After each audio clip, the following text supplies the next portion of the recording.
Hi everyone, so I wanted to make this quick video to kind of inform you about this journey that I'm going to take. Um, a couple of years ago, I would have to say maybe I think maybe 2 years ago, I got my ears pierced. See, so cute, so cute. But unfortunately, I ended up getting a keloid in my left. No, that's left.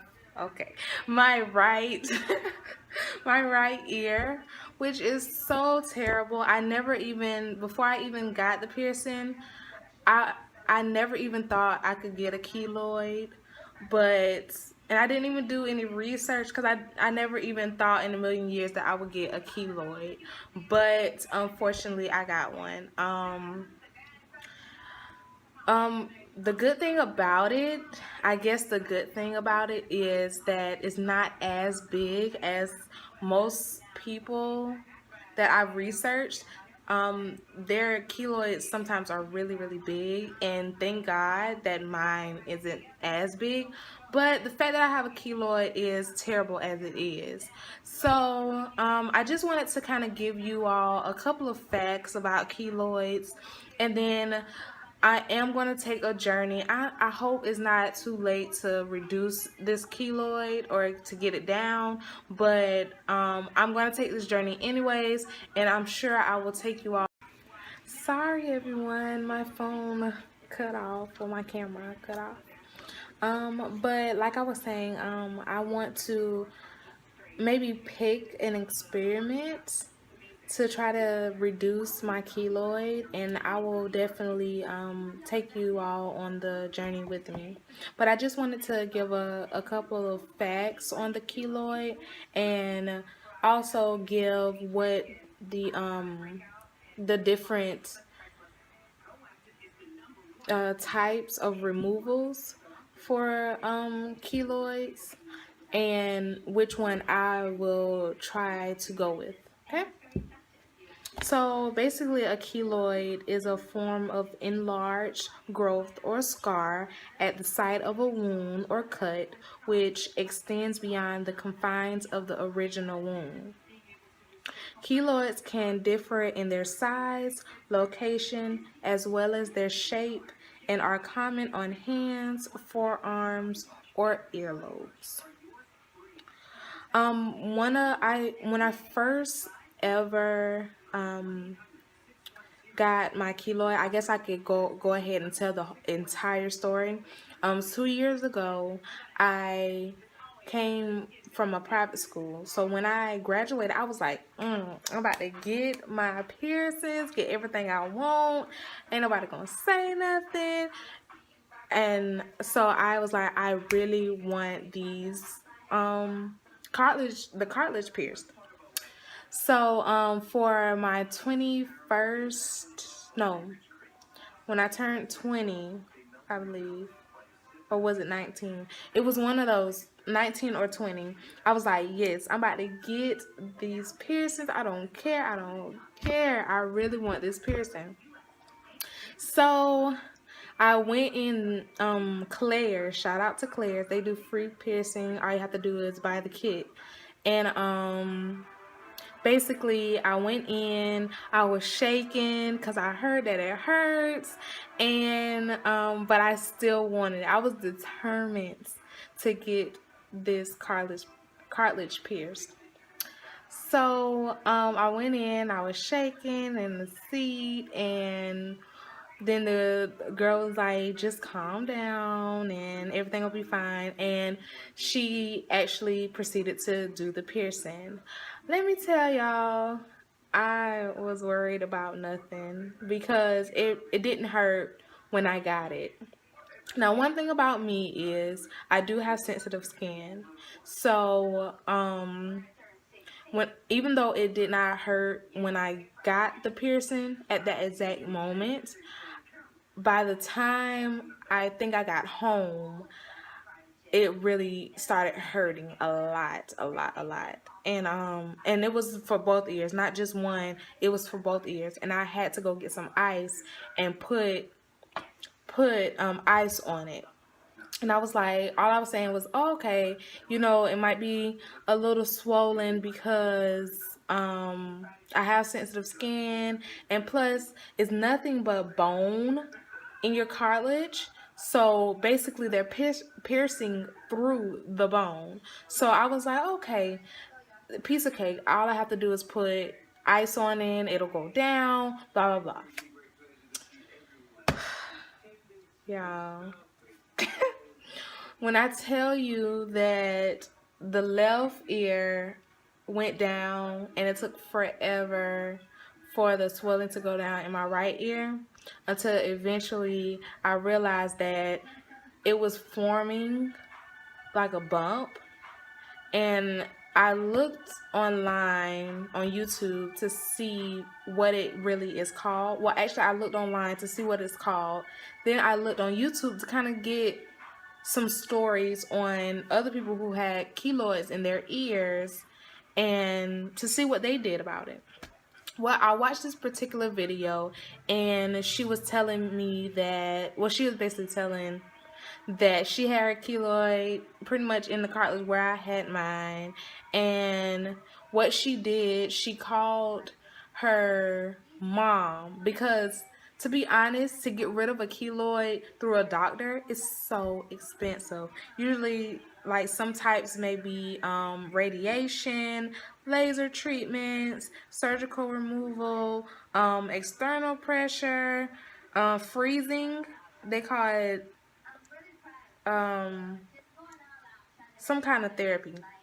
I'm not even finna try to and then they have injections. But she her family is more of a remedy type family, and traditional.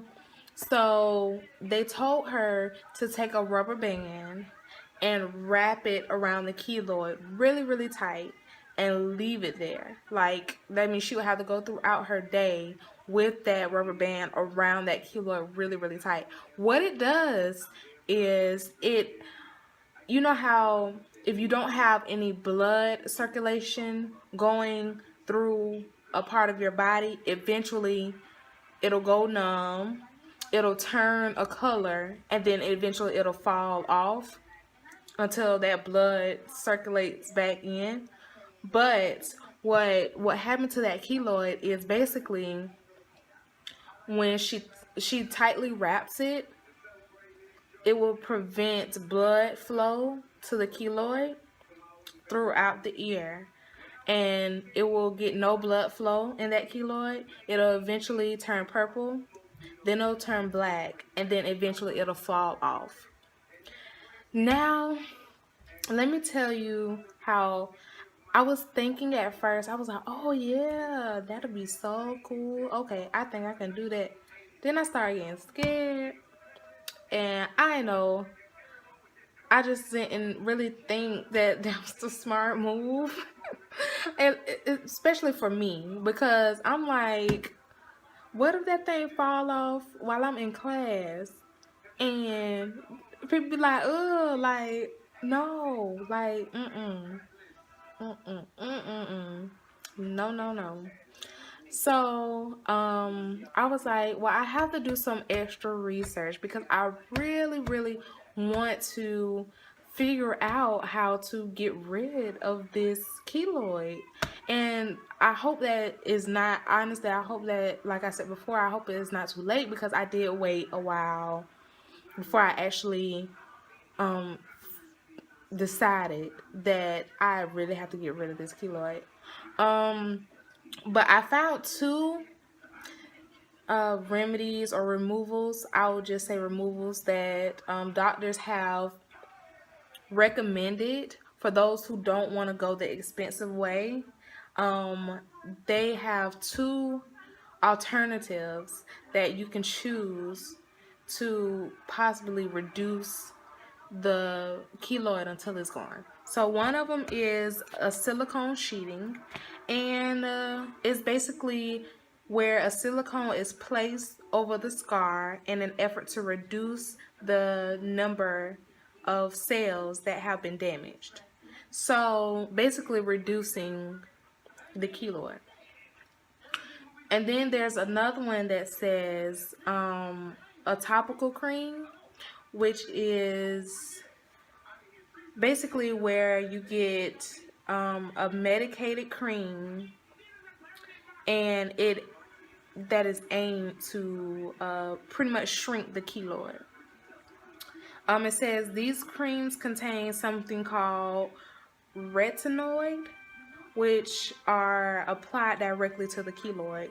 Basically, like I said before, to shrink the actual keloid. You would put the cream on daily so that it will eventually shrink the keloid and it will basically be gone. So I think I feel more comfortable doing a topical cream only because I would rather not be in pain the entire time I am trying to get rid of this keloid. Yeah, the medicated cream might be stank, but I'll probably do it in the middle of the night, you know, so it can do its job.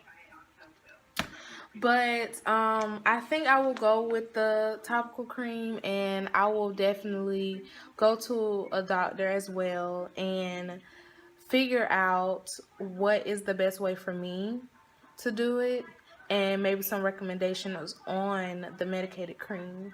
But I will definitely take you all on that journey with me because I really want to get rid of the keloid. It's hard to see from the front. It's really hard to see from the front. As you can kind of see though, you see how my earring goes in this ear? This one can't really stay in. It always moves out. But anyways, so without further ado, I said I was going to be very, very brave when I do this, but without further ado, I will show you all my keloids before I end this video. Okay. Breathe in, breathe out. Okay. So this is pretty much, I don't think you guys can see it all the way. I'll bring the camera close to me. This is pretty much my keloid. Y'all don't scream, because it's gonna make me feel uncomfortable. I'm already uncomfortable showing it to you guys, but this is the keloid itself. And of course you see my earring is barely fitting. But yeah, I am going to do everything I can to pretty much get rid of this keloid, because I have to be honest, after getting this piercing 2 years ago, still when I sleep on this side, it hurts really, really bad. If I sleep like on it the whole entire night, when I wake up in the morning, it hurts really, really bad. This one, it doesn't hurt as much, I guess. Yeah, it doesn't really hurt as much. One thing is, watch out when people hug you. Even now, when people hug me too tight, and somehow, and because I'm short, when they hug me, they kind of hug me like this, and they kind of press my ears. It hurts so, so bad. But other than that, I love my piercings. The crazy thing about me is, even though I have a keloid, I really want some more piercings. I know I'm crazy. I know. But I still want some more piercings. But it's all in time. I will take you guys on the journey when I started about this keloid. But other than that, I hope you guys enjoyed this video, and I will see you guys later. Bye.